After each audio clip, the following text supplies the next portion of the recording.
3 million so'mlik super mega skidkalarimiz davom etmoqda. 65 talik gaz balon Cobalt avtomobiliga original jihozlar bilan ustanovka qilib berildi.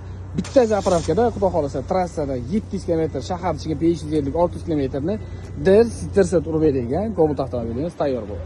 Bunisiga esa 48 talik zapaskani o'rniga tabletga gaz balon ustanovka qilib berildi. Bunisi ham 3 million, bunisi ham 3 million so'mga ustanovka qilib berildi. Qo'yilgan jihozlarimiz bilan bitta tanishtirib o'tamiz. Boshqaruv blok upravleniya original Stark Bofas 200 blok upravleniyasi ustanovka qilindi, original Polshaniki. Elektron sistema, map dachik, suv dachik, pulchatilgacha original Polshaniki hisoblanadi. Farsunkamiz original Polshada ishlab chiqarilgan 01 farsunkasi hisoblanadi. Original Nordic Tenensky reduktorlari bilan ustanovka qilib berildi. Kimga shunday sifatli, ishonchli va tezkor xizmatlar kerak bo'lsa, pastda nomer qoldiramiz, bemalol aloqaga chiqishingiz mumkin. Bundan tashqari, barcha turdagi avtomobillarga metan, propan, gaz ustanovka xizmati mavjud. Batafsil ma'lumot va narx-navolarni pastdagi raqamlardan olishingiz mumkin.